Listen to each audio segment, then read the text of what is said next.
Hello. Welcome to CSIR square. तो हम लोग जैसे कि आप लोग जानते हैं कि हम लोग मैनेजमेंट पढ़ रहे थे, मैनेजमेंट यूनिट हमने स्टार्ट करी है। तो आज हम उसके आगे की चीजें देखेंगे। पिछली बार हमने थ्योरीज पढ़ी थी और हमारे हेनरी फेयोल और FW टेलर के प्रिंसिपल्स कंप्लीट हो चुके। अब हम आज उसके आगे का देखेंगे। ठीक है, आज हम देखते हैं सबसे पहले मैनेजमेंट की क्या स्किल्स होती है और क्या रोल होता है मैनेजमेंट का। देखो, किसी भी काम को करने के लिए हमने उस दिन देखा कि मैनेजमेंट आवश्यक है, इम्पोर्टेंट है। क्यों इम्पोर्टेंट है? क्या बिना मैनेजमेंट की चीजें हो सकती है इजीली? नहीं हो सकती। अगर किसी चीज का मैनेजमेंट ही नहीं होगा तो हमने जो प्लान किया है हमको वो रिजल्ट नहीं मिलेगा, हमको प्रॉपर रिजल्ट नहीं मिलेगा। कॉस्ट ज्यादा लगेगी, टाइम ज्यादा लगेगा, इफिशिएंटली काम नहीं करेगा। वर्कर लेजी होता जाएगा अगर मैनेजमेंट नहीं होगा तो। ठीक है, हमारा इनपुट ज्यादा लगेगा, हमको आउटपुट कम लगेगा। इसलिए हर कंपनी में, हर ऑर्गेनाइजेशन में, हर फर्म में मैनेजमेंट होना इम्पोर्टेंट है। पर क्या सिर्फ मैनेजमेंट होना ही इम्पोर्टेंट है, या हमको ये जानना जरूरी है कि नहीं है कि मैनेजमेंट के कुछ रोल्स होते हैं और वो रोल को कंप्लीट करना भी इम्पोर्टेंट होता है? तो हम देखते हैं यहाँ पे सबसे पहला क्या रोल होता है। टेक्निकल। टेक्निकल मतलब प्रोडक्शन। मैनेजमेंट में, किसी भी ऑर्गेनाइजेशन में टेक्निकल स्किल्स होना इम्पोर्टेंट है। टेक्निकल स्किल्स मतलब knowledge about how to do some work. How to do some work, which kind of work, जो ऑर्गेनाइजेशन में होता है। अगर आप किसी ऑर्गेनाइजेशन में गए, सपोज किसी कॉलेज में आपकी जॉब लगी JRF क्लियर करने के बाद, तो वहां पे आपकी टेक्निकल स्किल क्या होगी, कोर स्किल क्या होगी? कि आपको टीचिंग आना चाहिए, एडमिनिस्ट्रेशन वर्क भी आना चाहिए, लेकिन वो सेकेंडरी रहेगा। अगर आपको पढ़ाना ही नहीं आता है तो क्या आपको किसी ऑर्गेनाइजेशन में अपॉइंट किया जाएगा? नहीं किया जाएगा, है ना? तो आपके लिए टेक्निकल स्किल क्या हो गई कि आपको पढ़ाना आना चाहिए। अगर कोई IT कंपनी है, IT कंपनी वाले के लिए टेक्निकल स्किल क्या हो गई कि उसको सारे कोड्स वगैरह, सारी लैंग्वेजेस पता होना चाहिए। उसको उस कोर पता होना चाहिए वो जिस फील्ड में गया है। इसलिए क्या बोला जाता है मैनेजमेंट स्किल्स एंड रोल्स में कि सबसे पहले आपको पता होना चाहिए कि क्या टेक्निकल स्किल्स रिक्वायर्ड है। अगर आप प्रोडक्शन में जा रहे हो, जैसे यहाँ पे मैंने लिखा हुआ है प्रोडक्शन, अगर आप प्रोडक्शन में जा रहे हो तो आपको पता होना चाहिए कि किस चीज का प्रोडक्शन किस तरह से होता है, कितना रॉ मटेरियल लगता है, कितना इनपुट डालने पे कितना आउटपुट आता है। ये सारी चीजें क्या होनी चाहिए? आपको पता होनी चाहिए। अगर आपको ये सारी चीजें पता होंगी तो आप क्या कर पाओगे? ज्यादा अच्छे से काम कर पाओगे, आपको अच्छा रिजल्ट मिलेगा, डिजायरेबल रिजल्ट मिलेगा। आया समझ में? पहली स्किल क्या देखी हमने? टेक्निकल। दूसरी स्किल क्या है हमारी? कमर्शियल। देखो, ये अभी जो भी चल रहा है ये सब क्या है? एक मार्केट है। मार्केट में क्या होता है? बाइंग सेलिंग होती है। ठीक है, तो कमर्शियल स्किल्स में क्या आता है कि आपको पता होना चाहिए कि सपोज आपने एक कोचिंग इंस्टीट्यूट ओपन किया। क्या आपने सिर्फ ओपन कर लिया, क्लासेस बना ली अच्छी अच्छी, सब कुछ फैसिलिटीज अच्छी रख दी, AC वाले क्लासरूम्स लगा दिए, वो कैंटीन बना दिया, सब कुछ बना दिया, लेकिन आपको पता ही नहीं है कि आपको पब्लिसिटी कैसी करनी है आपकी कोचिंग की, तो क्या आपके पास बच्चे आएंगे? नहीं आएंगे। आपको पता होना चाहिए कि अभी मार्केट में क्या चल रहा है, कितने अमेंडमेंट्स आए हैं, क्या चीजें ओमिट हो गई है। जब आप ये सारी चीजें ध्यान में रखोगे, मार्केटिंग करोगे, एडवर्टीजमेंट करोगे अपनी कोचिंग इंस्टीट्यूट का, तभी आपके पास बच्चे आएंगे। सेम किसी भी ऑर्गेनाइजेशन में, फॉर्म में भी होता है। जब हम प्रोडक्शन की बात करते हैं कि जो भी ऑर्गेनाइजेशन का व्यक्ति है, मैनेजर है, उसको ये पता होना चाहिए कि how to convince someone to buy something और हाउ टू सेल समथिंग। ठीक है, उसकी एडवर्टीजमेंट कैसे करना है। अगर कोई व्यक्ति आ रहा है आपके पास एक्सचेंज लेके, ठीक है, सपोज आपकी शॉप है, कोई एक पर्सन आपके पास, आपने उसको सेल किया कोई आइटम, और फिर थोड़ी देर बाद या 1-2 दिन बाद वो आपके पास आता है कि अरे आपने तो ये मुझे ब्रोकन पीस दे दिया, अब मुझे इसको एक्सचेंज करवाना है। तो क्या आप उससे लड़ने लग जाओगे? नहीं। ये भी एक स्किल होती है कि आपके पास जब कस्टमर आता है तो आप उसको किस तरह से मैनेज करते हो, किस तरह से हैंडल करते हो। ऐसा नहीं होना चाहिए कि आप बिल्कुल रूडली उसको आंसर कर दो। ठीक है, जब हम प्रोफेशनल लेवल पे बात करते हैं तो हम लोग मेल्स में बात करते हैं। तो आपका मेल ऐसा होना चाहिए जो कस्टमर को भी क्या करे? सेटिस्फाई करे। ठीक है, और उससे ऑर्गेनाइजेशन की भी रेपुटेशन खराब ना हो, इसलिए ये स्किल भी होना इंपॉर्टेंट है। कौन सी स्किल? Commercial skill. थर्ड क्या होता है? Financial skill. फाइनेंशियल स्किल में क्या होता है? Sources and uses of fund. Sources and uses of funds मतलब जो आपके पास पैसा रखा हुआ है, आपको पता होना चाहिए कि आपको उसको किस तरह से यूज करना है। ऐसे नहीं कि जो यूनिट्स ऑलरेडी स्टॉक में रखी हुई है आप उसी को बनाने में और ज्यादा पैसा लगाए जा रहे हो, या फिर आपके पास आपको पैसे की जरूरत पड़ी। कोई भी बिजनेस हम करते तो बिजनेस में रोटेशन होना इंपॉर्टेंट होता है। तो ऐसे नहीं होना चाहिए कि जब भी आपको पैसे की जरूरत पड़ी तो आपको पता ही नहीं है कि आपको फंड कहाँ से जनरेट करना है, कितने रिजर्व बना के रखने हैं, क्रेडिट पे कितने लिमिट तक पैसा देना है और उसके बाद नहीं देना है। ये सारी चीजें जब आपको पता होगी तो आप फाइनेंशियल, अगर आपको पता है मतलब आपके अंदर क्या है, फाइनेंशियल स्किल है और आप पैसों का अच्छी तरह से यूज कर सकते हो। यूज करना मतलब जो ऑलरेडी आपके पास पैसा रखा है उसको कैसे यूटिलाइज करना इन अ प्रोडक्टिव वे। ठीक है, और सोर्सेस ऑफ फंड मतलब whenever a business feel shortage of funds, तो आप कैसे जनरेट करके दे सकते हो बिजनेस को पैसा। जरूरी नहीं है किसी से क्रेडिट ही लिया जाए जब शॉर्टेज ऑफ फंड्स होता है।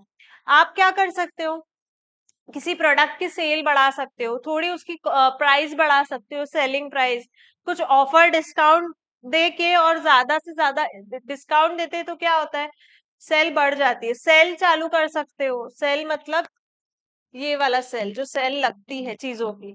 ठीक है, कुछ प्रोडक्ट्स पे सेल चालू कर सकते हो जिससे क्या हो जाता है, आपकी सेल बढ़ती है और आपके पास फंड जनरेट होता है। ठीक है, नेक्स्ट क्या होती है, ह्यूमन स्किल। ह्यूमन स्किल क्या होती है, एक मैनेजर के लिए इंपॉर्टेंट होता है कि वो अपने वर्कर्स के लिए, अपने एम्प्लॉयज के लिए अवेलेबल रहे।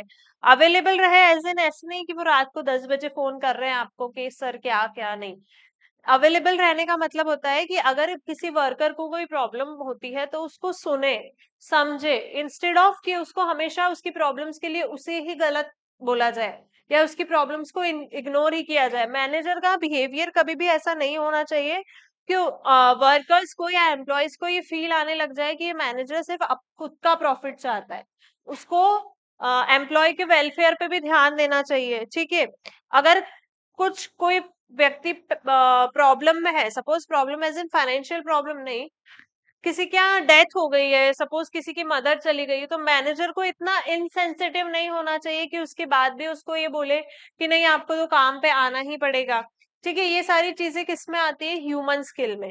ह्यूमन स्किल होना क्यों इंपॉर्टेंट है, अगर ह्यूमन स्किल नहीं होगी तो एम्प्लॉय ले लो या फिर बाइंग सेलिंग के प्रोसेस में कस्टमर ले लो, कोई भी सरवाइव नहीं करेगा for the longer period of the time. ठीक है, इसलिए ह्यूमन स्किल होना भी बहुत ज्यादा इंपॉर्टेंट है। अगर ह्यूमन स्किल नहीं होगी तो क्या होगा, आपका बिजनेस अच्छे से रन नहीं कर पाएगा, स्मूथली रन नहीं कर पाएगा। क्या नहीं कर पाएगा, स्मूथली रन नहीं कर पाएगा। ठीक है, नेक्स्ट क्या है, conceptual skills. Conceptual skill suppose ये होता है कि किसी एक ईयर में, जब अभी 31 मार्च गया, ठीक है, 31 मार्च पे क्या होता है, बैलेंस शीट क्लोज होती है, देखा जाता है कितना प्रॉफिट हुआ, कितना सेल हुआ। किसी ऑर्गेनाइजेशन में मैनेजर ने देखा कि यार जितना प्रॉफिट 2024 में हुआ था, हाँ 2024 में हुआ था, उसके कंपैरिजन में 2025 में प्रॉफिट कम हुआ है। ठीक है, हुआ है लेकिन पिछले कंपैरिजन में कम हुआ है। तो अब मैनेजर में ये स्किल होनी चाहिए कि वो देख पाए, एनालाइज कर पाए कि प्रॉब्लम कहाँ पे आ रही है, क्यों सेल कम हो गई है, क्यों हमारा प्रोडक्ट नहीं चल रहा है, क्या प्रॉब्लम आ रही है, क्या कस्टमर सेटिस्फाइड नहीं है।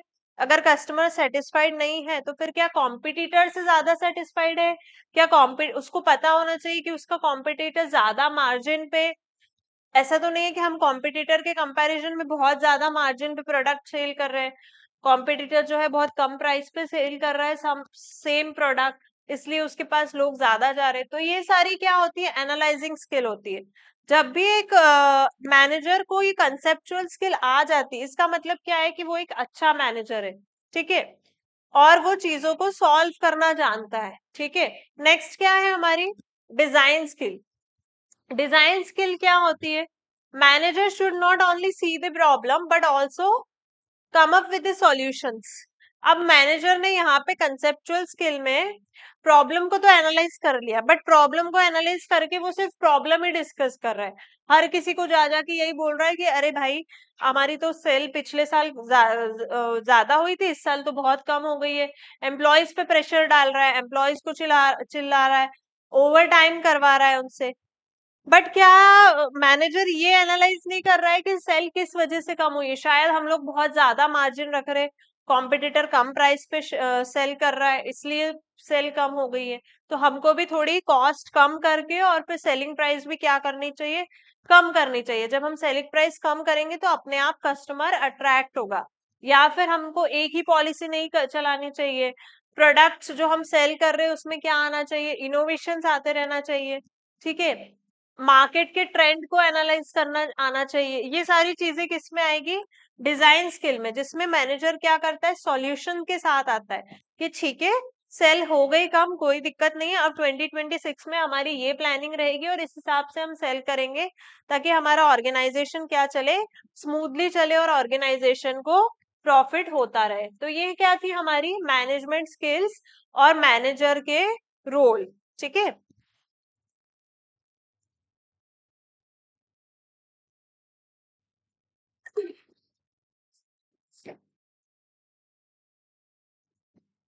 एक बार और हम रिवाइज कर लेते हैं। सबसे पहले हमने कौन सी देखी, टेक्निकल स्किल।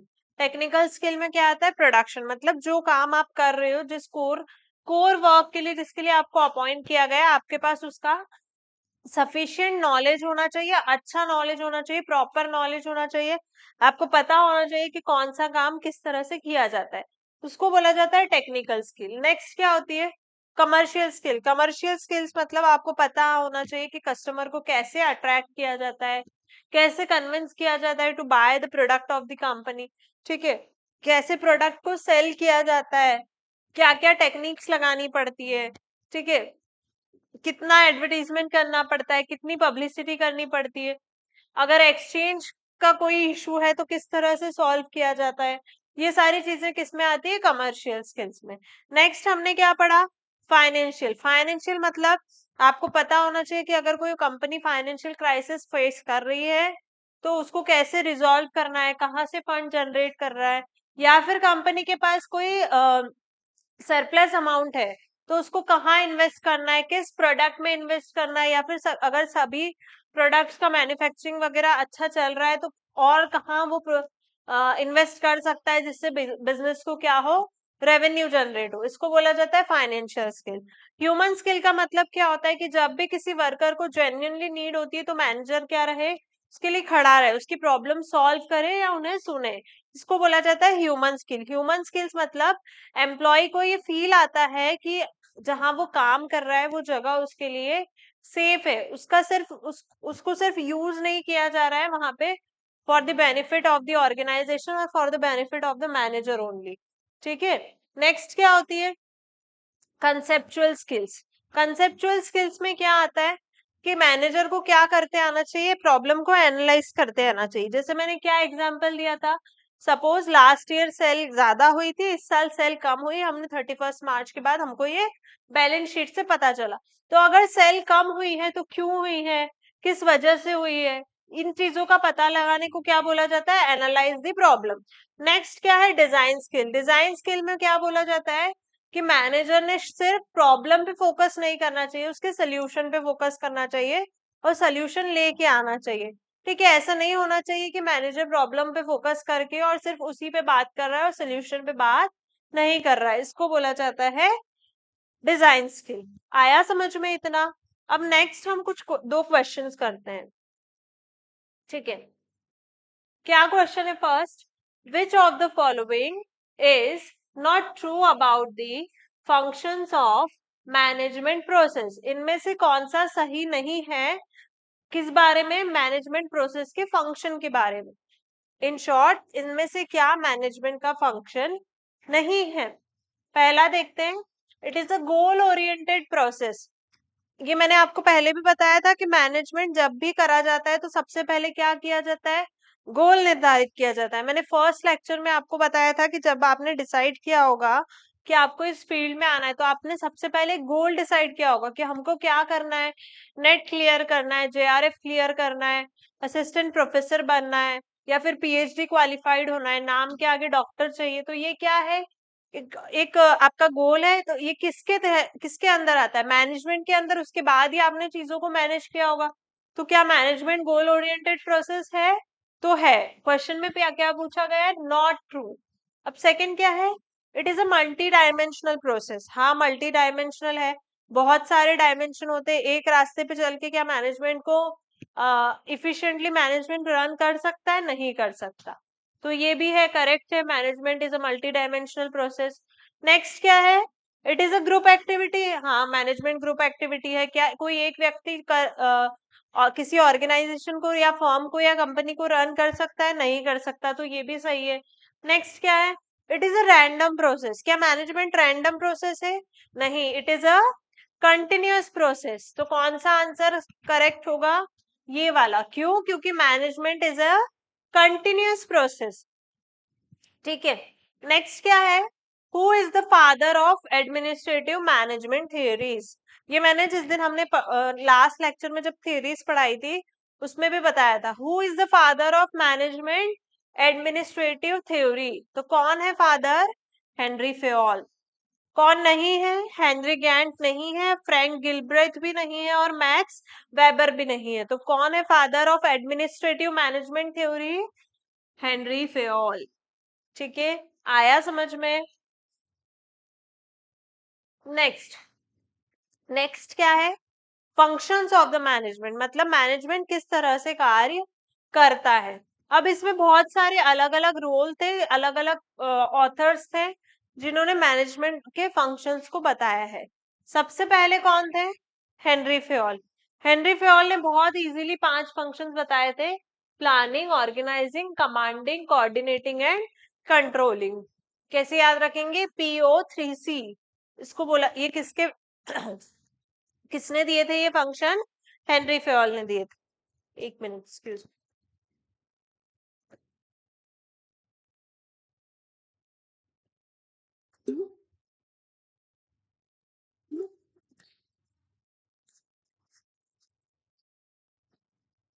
ठीक है। नेक्स्ट कौन है? ल्यूथर हाल से ग्यूलिक। ल्यूथर हाल से ग्यूलिक ने भी इसमें कुछ चेंज किया और कुछ फंक्शंस बताए। कौन कौन से बताए? Planning, organising, staffing, directing, coordinating, reporting और बजटिंग। ठीक है। अब इन्होंने क्या और जोड़ दिए इसमें? ठीक है, कितने टोटल कितने फंक्शंस हो गए? 1 2 3 4 8 फंक्शंस बताए इन्होंने। बट एट द एंड कौन कौन से फंक्शंस को करेक्ट माना गया, तो वो देखते हैं हम। ठीक है, ये जो 5 फंक्शन थे इनको करेक्ट माना गया है। ये 5 जो है फंक्शंस ऑफ द मैनेजमेंट है। This are the functions of management. ठीक है, कौन कौन से हैं? प्लानिंग, ऑर्गेनाइजिंग, स्टाफिंग, डायरेक्टिंग और कंट्रोलिंग। इसको याद रखने का एक तरीका बताती हूँ मैं। इसको, इसका शॉर्ट फॉर्म होता है PCOD और PCOS। आपने सुना होगा इन दो बीमारियों का नाम। ठीक है, गर्ल्स मोस्टली फेस करती है। अब इसमें क्या करना है? PCOD में आपको PCOS का S भी लगा देना है, तो नाम आ जाएंगे। देखो, P for planning, O for organising, C for controlling, D for directing and S for staffing. आया समझ में? ये 5 क्या है? Functions of the management. कैसे याद रखोगे आप इसको? PCOD S। PCOD के आगे क्या लगाना है? S लगाना है।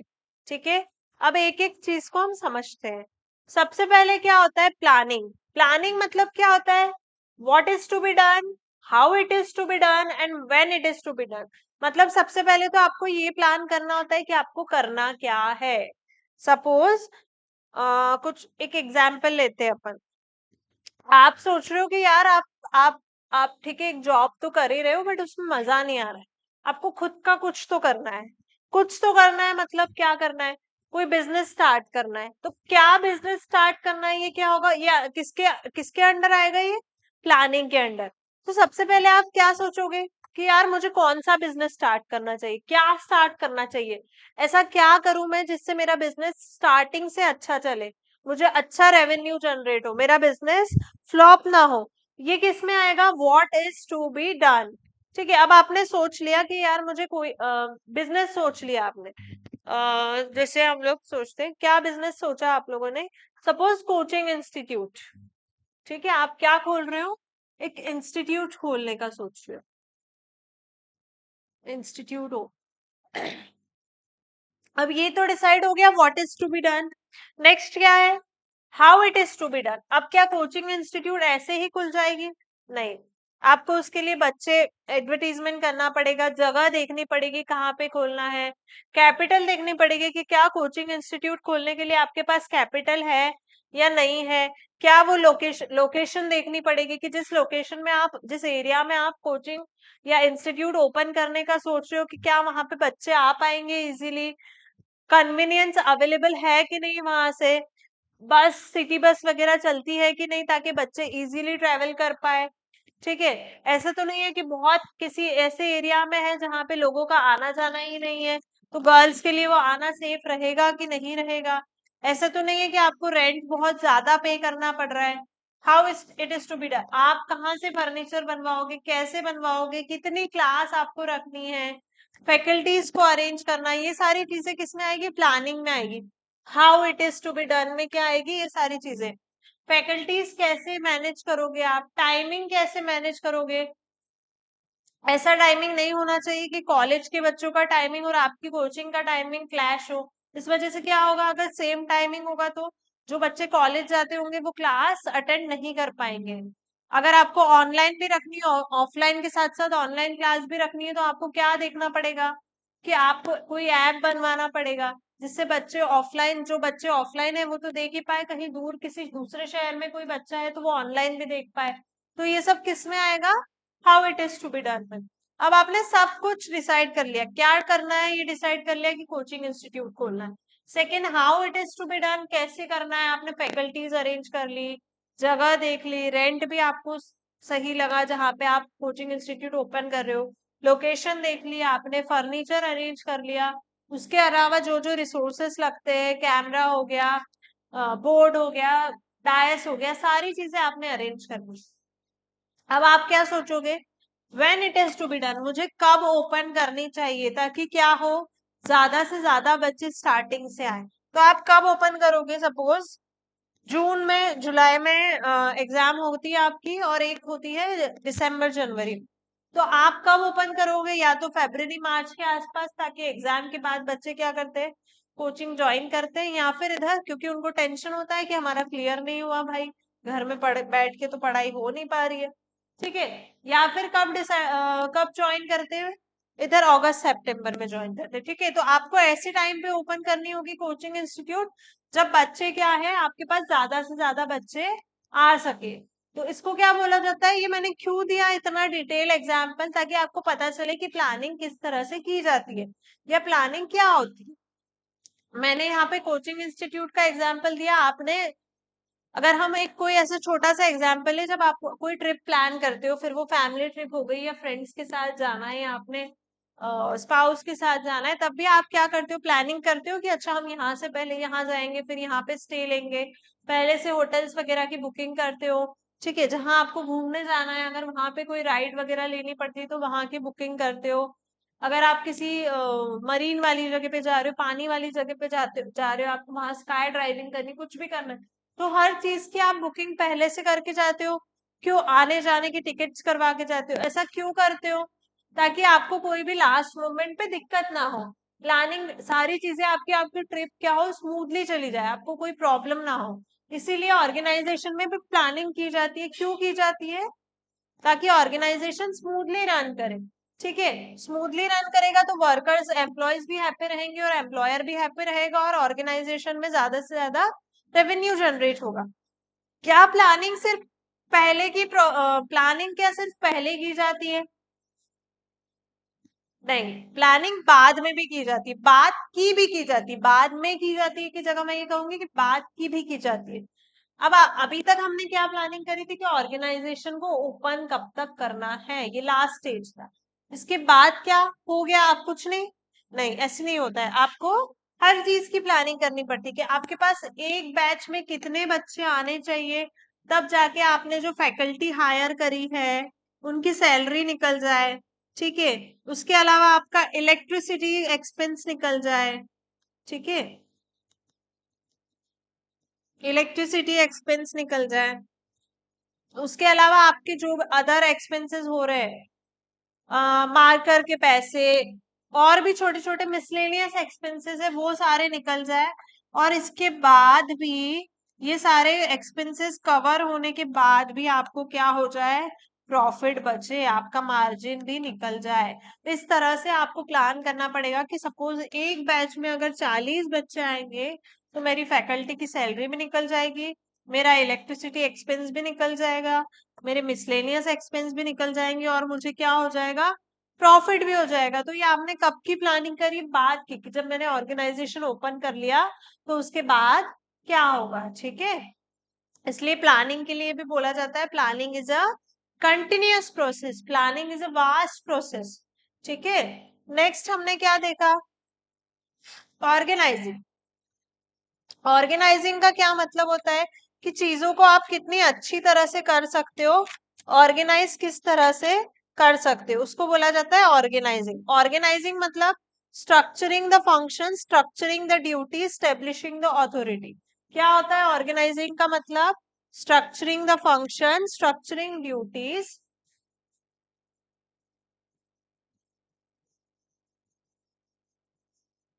Structuring the function, structuring duties,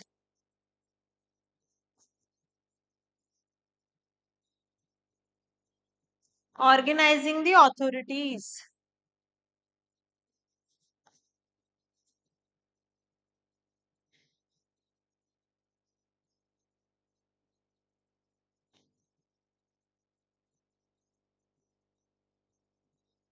इसको क्या बोला जाता है, ऑर्गेनाइजिंग। मतलब सबसे पहले तो आपको फंक्शंस डिसाइड करने होते हैं, रोल डिसाइड करना होता है ऑर्गेनाइजेशन में।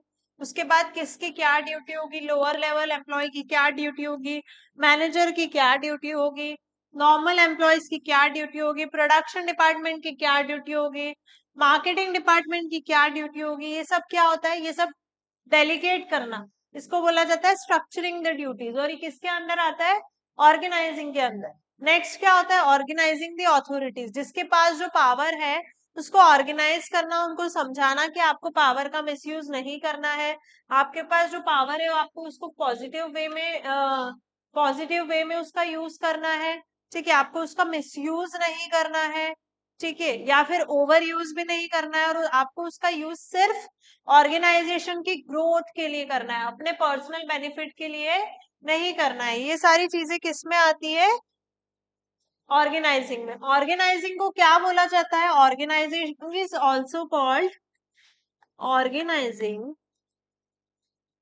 Is also called backbone of management, backbone of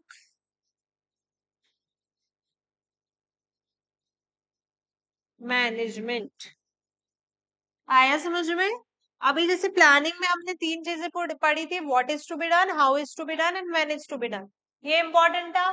organising में हमने क्या पढ़ा, structuring the function, structuring the duties, and organizing the authorities. And organizing is also called the backbone of the management.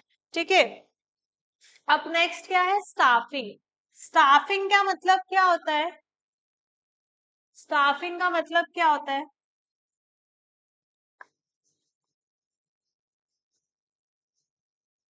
To hire the people. अभी हमने जो वो एक MCQ देखा था उसमें हमने ये देखा था कि management is a group activity, ठीक है, मैनेजमेंट ग्रुप एक्टिविटी, बहुत सारे लोग इंपॉर्टेंट होते हैं। सिमिलरली इसलिए क्या किया जाता है, स्टाफिंग की जाती है। स्टाफिंग में क्या होता है, आप लोगों को, वर्कर को, एम्प्लॉयज को हायर करते हो ताकि आपके ऑर्गेनाइजेशन में क्या हो, ज्यादा से ज्यादा वर्क हो, अच्छे से अच्छा वर्क हो, ठीक है। इसका सबसे अच्छा एग्जाम्पल कौन सा है, आईटी डिपार्टमेंट, ठीक है। अभी किसी भी ऑर्गेनाइजेशन में एक आईटी डिपार्टमेंट का जो साइज था 10 साल पहले, आज के कंपैरिजन में वो कुछ भी नहीं था। क्यों नहीं था, क्योंकि पहले आईटी का इतना यूज नहीं होता था, ठीक है, एआई का यूज नहीं होता था, लोग इतने ज्यादा कंप्यूटर सिस्टम पे डिपेंड नहीं थे, पहले बैंक्स वगैरह में भी कंप्यूटर्स का यूज नहीं किया जाता था, इसलिए आईटी डिपार्टमेंट कैसा था, छोटा था, कुछ ही चीजों के लिए था। और अभी अभी क्या हम लोग आईटी के बिना सरवाइव कर सकते हैं, नहीं। बिना कंप्यूटर के, बिना लैपटॉप के सरवाइव कर सकते? नहीं। पहले स्मार्टफोन्स नहीं हुआ करते थे, ठीक है, लोग इतने ज्यादा अपडेटेड भी नहीं थे, इतने ज्यादा अवेयर भी नहीं थे टेक्नोलॉजी से। जैसे जैसे टेक्नोलॉजी आती गई तो क्या हुआ, लोग बढ़ते गए, वैसे ही आईटी कंपनीज में भी सेम हुआ। आईटी कंपनीज में भी पहले इतने लोगों की आवश्यकता नहीं पड़ती होगी, बट अभी क्या हो रहा है, ज्यादा लोगों की आवश्यकता पड़ रही है। मतलब क्या कर रहे हैं वहां पे, स्टाफिंग निर्धारित करना। ठीक है, स्टाफिंग मतलब to fix the people at the right time and at the right place. ठीक है,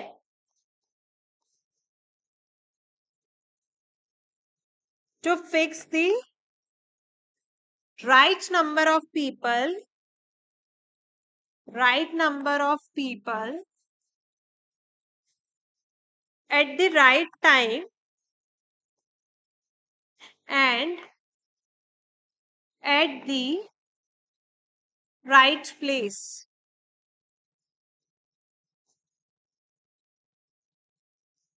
आया समझ में? इसको क्या बोला जाता है, स्टाफिंग कहा जाता है। ठीक है, अगर स्टाफिंग फेल हो गया तो बिजनेस भी फेल हो जाएगा, क्योंकि अगर आपके एम्प्लॉयज ही अच्छे से काम नहीं कर रहे, आपने करेक्ट नंबर ऑफ एम्प्लॉयज नहीं। सपोज किसी मैन्युफैक्चरिंग इंडस्ट्री का एग्जांपल लेते हैं। ठीक है, ऑटोमोबाइल्स की कंपनी है कोई, गाड़ियों के जो पार्ट्स बनाती है। अब उनके पास बहुत ज्यादा ऑर्डर्स आ रहे हैं, बट उनके पास लोग ही नहीं है उतने। तो क्या होगा, टाइम पे कंपनी क्या कर पाएगी, लोगों के ऑर्डर्स नहीं डिस्पैच कर पाएगी, नहीं, इवन डिस्पैच तो दूर की बात है, प्रोडक्शन ही कंप्लीट नहीं हो पाएगा टाइम पे। सपोज 5,000 यूनिट्स का ऑर्डर एक दिन में 5,000 यूनिट्स की मैन्युफैक्चरिंग होना इंपॉर्टेंट है, बट लोग ही कम है कि आपके 3,000 2,500 ही यूनिट्स की मैन्युफैक्चरिंग हो पा रही है। तो इसकी वजह से आप कभी भी ऑर्डर्स टाइम पे नहीं फुलफिल कर पाओगे, और उसकी वजह से क्या होगा, आपका बिजनेस को फेल होने लगेगा। अगर आप टाइमली लोगों को डिलीवरी नहीं दोगे, कस्टमर सेटिस्फाइड नहीं होगा, तो नेक्स्ट टाइम से वो आपके पास ऑर्डर प्लेस नहीं करेगा। इसलिए स्टाफिंग क्या है, बहुत ज्यादा इंपॉर्टेंट है। नेक्स्ट क्या देखा आपने,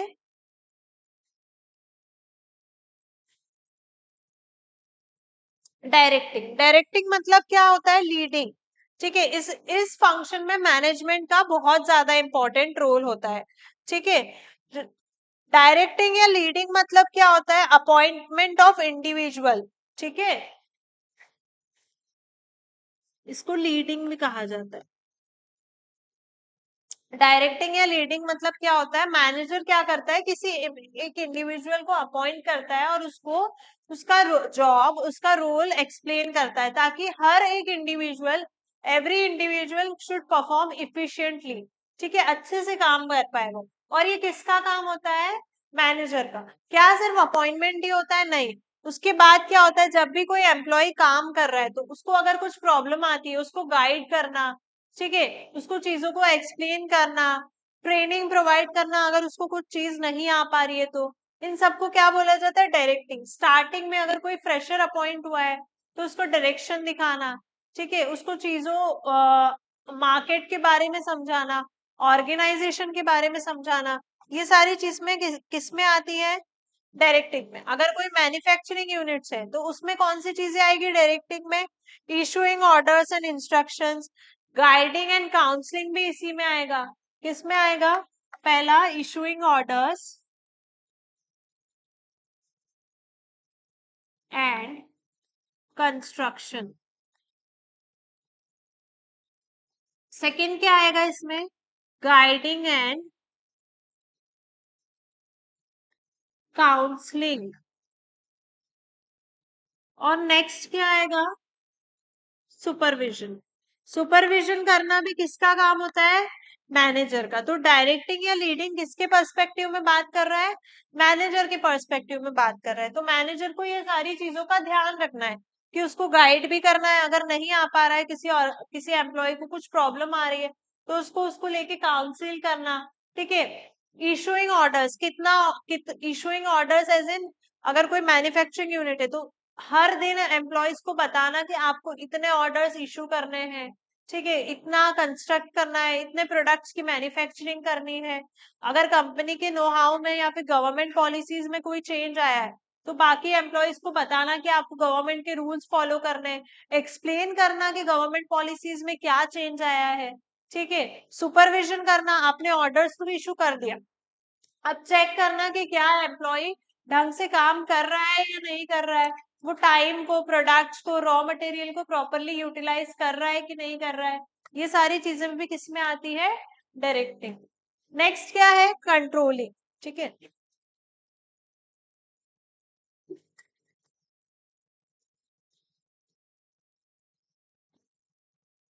कंट्रोलिंग मतलब क्या होता है, जैसे मैंने आपको एग्जांपल दिया था कि हमने देखा किसी ऑर्गेनाइजेशन में कि लास्ट ईयर 2024 में प्रॉफिट ज्यादा हुआ था 2025 के कंपैरिजन में। ठीक है,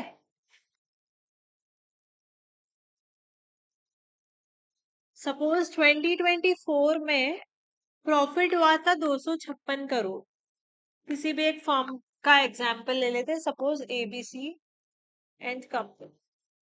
लेकिन 2025 में हुआ है 200 करोड़, तो 56 करोड़ का ये जो डिफरेंस आया है, इसको पता करना कि ये डेविएशन जो है ये क्यों आया है। ठीक है, इसका रीजन पता करना, ये सारी चीजें किस में आती है, कंट्रोलिंग में आती है। अगर आया है तो उसके अगेंस्ट करेक्टिव एक्शंस लेना, आपको रीजन पता चल गया। अब नेक्स्ट स्टेज में मैनेजर क्या करेगा, करेक्टिव एक्शन लेगा। ठीक है, करेक्टिव एक्शंस लेना, ये सारी चीजें किस में आती है, कंट्रोलिंग में। और क्या रिस्पॉन्सिबिलिटी होती है उसकी, फिक्सेशन की, अगर ऑर्गेनाइजेशन में कोई भी चीज ऊपर नीचे हो रही है तो उसको फिक्स करना। ठीक है, ऑर्गेनाइजेशन ऑर्गेनाइजेशन वापस स्मूथली वर्क कर सके, उस पर ध्यान करना, ध्यान देना। ठीक है, और क्या करना, सारी इंफॉर्मेशन कलेक्ट करना जो क्या कर सके, परफॉर्मेंस मेजर कर सके। ये भी किस में आता है, कंट्रोलिंग में। Gather the information, gather the information for measuring the performance, for measuring the performance, इसको भी क्या बोला जाता है, कंट्रोलिंग बोला जाता है। तो जब ये सारी चीजें एक ऑर्गेनाइजेशन में एक मैनेजर करता है तो वो क्या कर रहा है, एक तरह से ऑर्गेनाइजेशन को कंट्रोल रख रहा है in a positive way for the growth of the organization. इसको क्या बोला जाता है, कंट्रोलिंग बोला जाता है। अब एक बार हम लोग लास्ट में फिर से शॉर्ट में पांचों फंक्शन समझ लेते हैं। ये किसने दिए थे, हेनरी फ्योल ने दिए थे। प्लानिंग में हमने क्या पढ़ा, what is to be done, how to be done and when it is to be done. ठीक है, आपको सबसे पहले पता करना है कि आपको क्या करना है, किस चीज की प्लानिंग करनी है, फिर जिस चीज के लिए आप प्लान कर रहे हो उस चीज को कैसे वर्क करना है, और नेक्स्ट क्या होगा, when it is to be done. ठीक है, नेक्स्ट क्या पढ़ा हमने, ऑर्गेनाइजिंग। ऑर्गेनाइजिंग में मैंने क्या बताया, ऑर्गेनाइजिंग क्या होता है, सबसे पहले तो backbone of the management, organisation को क्या बोला जाता है, बैकबोन ऑफ द मैनेजमेंट। और क्या पढ़ा हमने इसमें, स्ट्रक्चरिंग द फंक्शंस, मतलब कैसे कैसे हर किसी की जॉब, हर किसी का रोल डिस्क्राइब करना, स्ट्रक्चरिंग ड्यूटीज, हर किसी की ऑर्गेनाइजेशन में ड्यूटीज असाइन करना, और ऑर्गेनाइजिंग द अथॉरिटीज, मतलब ऑर्गेनाइज करना कि अथॉरिटीज अपने हिसाब से काम कर रही है कि नहीं, पावर का मिसयूज तो नहीं कर रही है, या फिर पावर का ओवर यूज तो नहीं कर रही है। ये सारी चीजें किस में आती है, ऑर्गेनाइजिंग में आती है। स्टाफिंग में क्या देखा हमने कि to hire the people, that means to fix the right number of people at the right time and at the right place. इसका एग्जाम्पल हमने क्या देखा था, आईटी कंपनी। क्या समझा हमने इसमें, कि 10 साल पहले जो आईटी कंपनीज में जितने लोगों की आवश्यकता थी, आज उसके कंपैरिजन में बहुत ज्यादा लोगों की आवश्यकता होती है आईटी कंपनीज में। क्यों, क्योंकि अभी आईटी बूम पे है, एआई बूम पे है। पहले टेक्नोलॉजी का इतना ज्यादा यूज नहीं किया जाता था किसी भी ऑर्गेनाइजेशन में। अभी हम किसी भी ऑर्गेनाइजेशन में जाएंगे, वहां पे कंप्यूटर, लैपटॉप, इंटरनेट ये इम्पोर्टेंट हो गया है। बट पहले ऐसा नहीं होता था, लोग रजिस्टर्स में भी लिख लिख के, राइट डाउन कर करके भी काम करते थे। आप अगर आपके घर में आपके दादाजी या दादी जिनसे बात करोगे, अगर उन्होंने जॉब करी है, तो वो आपको बताएंगे कि हाँ, हमारे टाइम पे तो कभी कंप्यूटर रहा ही नहीं है, हम सारी चीजें लिख लिख के करते थे, ठीक है। बैलेंस शीट भी वो लोग रिटर्न फॉर्म में बनाते थे खुद लिख के। तो इसलिए अभी जैसे चेंज आया है तो ये आपको पता होना चाहिए, अगर आपकी कंपनी बहुत पुरानी है और अभी जैसे जैसे चेंज आ रहा है तो आपको भी अपडेटेड होना है। चेंज के अकॉर्डिंग, सेल बढ़ने के अकॉर्डिंग आपको भी स्टाफिंग करना इम्पोर्टेंट है, और कितने लोगों की करना है ये भी आपको पता होना चाहिए। नेक्स्ट क्या होता है, कंट्रोलिंग। कंट्रोलिंग मतलब क्या, सॉरी डायरेक्टिंग छूट गया है। डायरेक्टिंग को और क्या कहा जाता है, लीडिंग भी कहा जाता है। Leading means guiding and counselling. Employees को, ये किसका काम होता है, मैनेजर का काम होता है कि वो एम्प्लॉयज को क्या करे, गाइड करे, उनकी काउंसलिंग करे, उनकी प्रॉब्लम सॉल्व करे, ठीक है। अगर उन्हें कोई चीज बॉदर कर रही है तो उस पे सॉल्यूशन दे उनको। उसके बाद इशूइंग ऑर्डर्स एंड कंस्ट्रक्शन, ये मैनेजर का काम होता है कि वो एम्प्लॉय को उनके काम के लिए ऑर्डर्स दे, या फिर मैन्युफैक्चरिंग से रिलेटेड भी ऑर्डर दे, कितनी चीजों का कंस्ट्रक्शन करना है, कितना नहीं करना है। ये सारी चीजें किस में आती है, डायरेक्टिंग में। डायरेक्शन दे, इन शॉर्ट डायरेक्टिंग का मतलब क्या होता है, manager should give the direction to the employee of the company. और नेक्स्ट क्या होता है, सुपरवाइज करना, कि उसने ऑर्डर तो दे दिया, डायरेक्शन तो दे दी, बट क्या उसको एम्प्लॉयज फॉलो कर रहे हैं कि नहीं, ये चेक करना भी किसका काम होता है, मैनेजर का काम होता है। नेक्स्ट हमने लास्ट क्या देखा, कंट्रोलिंग। कंट्रोलिंग में हमने क्या देखा कि अगर कोई डेविएशन आ रहा है, कोई डिफरेंस आ रहा है प्रॉफिट में या फिर सेल में या फिर बिजनेस में, किसी भी वजह से, नेगेटिव पॉजिटिव भी, इवन डेविएशन आ रहा है तो उसका कारण पता करना। अगर पॉजिटिव भी आ रहा है तो देखना कि अच्छा पॉजिटिव आ रहा है तो क्यों आ रहा है, किस वजह से आ रहा है, ताकि हम लोग उस पर फोकस कर पाए कि हमको आगे भी इसी चेंज को कंटिन्यू करना है, ठीक है। अब जो डेविएशन आ गया, अगर नेगेटिव आया है तो उस पर करेक्टिव एक्शन लेना, फिक्स करना ऑर्गेनाइजेशन में अगर कुछ भी चीजें ऊपर नीचे हो रही है तो, ठीक है। और फिर क्या करना, gather the information for measuring the performance. हर एम्प्लॉय की परफॉर्मेंस मेजर करने के लिए सारी इंफॉर्मेशन गैदर करना, ठीक है। वन टू वन मीटिंग करके डिस्कस करना एम्प्लॉय से कि उनको क्या प्रॉब्लम आ रही है अगर वो अच्छा परफॉर्म नहीं कर पा रहे। अगर कोई एम्प्लॉय है जो ज्यादा अच्छा परफॉर्म कर रहा है तो उससे भी पता लगाना कि वो क्या ऐसी स्किल्स लगा रहा है, या फिर किस उस पे वो काम कर रहा है, किस एजेंडा पे, ठीक है, किस मोटो से काम कर रहा है, ताकि वो अच्छा परफॉर्म कर रहा है, उसको भी मोटिवेशन मिले इससे, और बाकी एम्प्लॉयज को पता चले कि अच्छा इस तरह से काम किया जाएगा तो हम भी अच्छा परफॉर्म कर पाएंगे। ये सारी चीजें किस में आएगी, गैदरिंग में, ठीक है। आज हमने क्या देखा, फंक्शंस ऑफ द मैनेजमेंट देखे। अगर आपको लेक्चर्स अच्छे लग रहे हैं और आप ऑनलाइन या ऑफलाइन क्लास लेना चाहते हैं तो हमारा ऐप है CSIR स्क्वायर, आप उसके थ्रू हमारे लेक्चर्स बाय कर सकते। Thank you very much.